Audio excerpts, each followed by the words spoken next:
呢個病症落到誰家都唔知嘅，到到邊度都唔知嘅。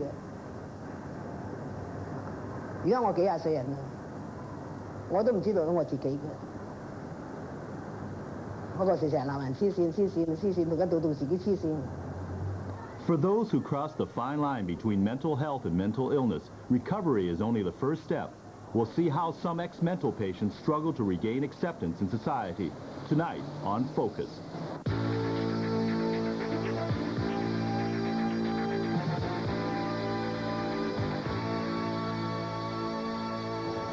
A recent film provided a perfect example of Hong Kong society's conflicting attitudes towards mental illness. Basically, the film sympathized with the mentally ill as victims of societal prejudice, but it also showed them as incurable and potentially dangerous to normal society.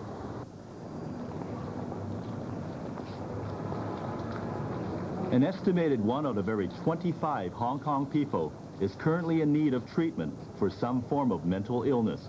Mental illness comes in many forms and strikes people in all cultures and social classes. But in Hong Kong, fear and prejudice against the mentally ill remain strong, even though studies show that they are even less inclined to violence than other people. Many mentally ill people may not even be noticed by the people around them.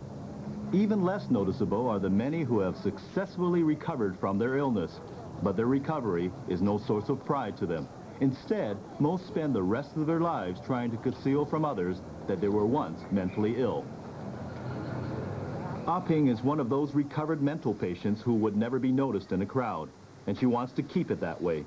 Because of societal prejudice, Focus agreed to protect the identities of Ah Ping and other former mental patients who agreed to be interviewed. For more than 50 years, Ah Ping led a normal life, her only real problem being an unhappy marriage. 即係思想上咧差好遠啦。嗱，佢中意食鹹，我中意食甜。佢話去東方，我話要去西方，咁成日都唔啱咯，成日都吵吵鬧鬧咯，甚至到打起上嚟啦，打交啦。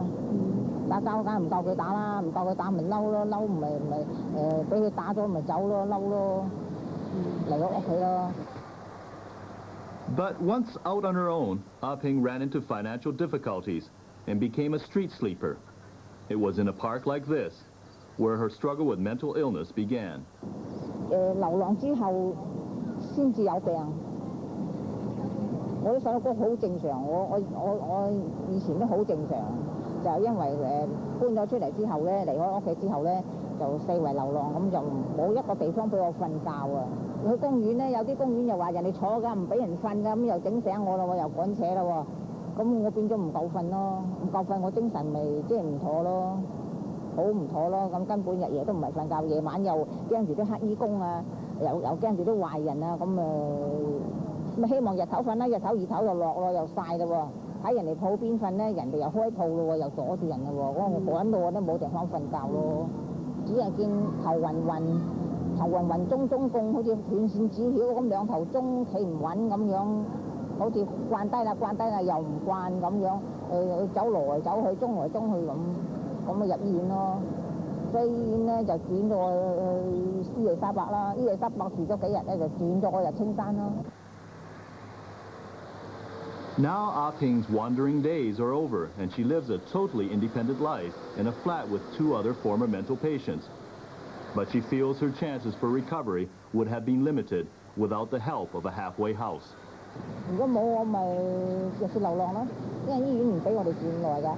中途宿舍收留我啦，好似而家咁收留我啦，咪即係同我申請轉咗入嚟呢度住咯。如果我呢度再冇得住咧，又試流浪啦，我精神又會翻病啦。都唔夠瞓啦，即係有塊瓦遮頭啊，有個床位住下，咪就叫做安安樂樂咯，係咪先？唔需要話做人好大嘅希望啊，好大嘅要求啊，我唔係咁嘅人。依家好自由啦。 中意點就點啦，冇牽掛啦，樣樣都咪自己食咩嘢就買咩嘢，冇人管我啦，又冇人鬧我啦，咁冇人理我啦咁。咁諗翻嗰段日子會唔會真係好傷心啊？我唔諗噶啦，過咗啊！啲痛苦啊，啲痛苦傷心已經過去嘅，我唔諗噶啦。 This flat is the home of another woman who gives no indication of her former mental problems. Like Ah Ping, Ah Fong didn't become mentally ill until middle age. So she knows prejudice against mental illness from both sides. 呢個病症落到誰家都唔知嘅。而家我幾廿歲人，我都唔知道我自己嘅。不過成日黐線，大家到到時都黐線。就歧視咧，多數都俾人歧視㗎啦。我哋呢種病就去到邊度都俾人歧視㗎。好似我兒生話我聽，唔知咩事嘅，黐線嘅，你黐線嘅咁。我話唔知你驗乜點入醫院啊，入青山啊。講係你自己兒生啫，如果係朋友就話你㗎啦，就怪㗎啦，應該歧視我哋啦。呢個病症漏到誰家都唔知，漏到邊個都唔知嘅。佢真係唔係話一朝兩日就起嘅呢個病症，係慢慢而上嘅。佢唔係一日俾你控制到嘅，一控制唔到嘅時候，你就會爆炸㗎啦。一爆炸佢就會精神分裂嘅。我自己啲歧視人哋先黐線啦，都係黐線嘅，係精神出嚟嘅。唉，邊有好㗎？呢啲係黐線黐晒嘅，自己就咁嘅睇法，佢哋咁就自己明白啦。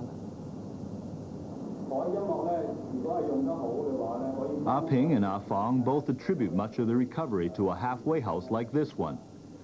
Halfway houses help former mental patients gradually return to normal life in society. They do this by teaching them to cope with stress through services like this music therapy.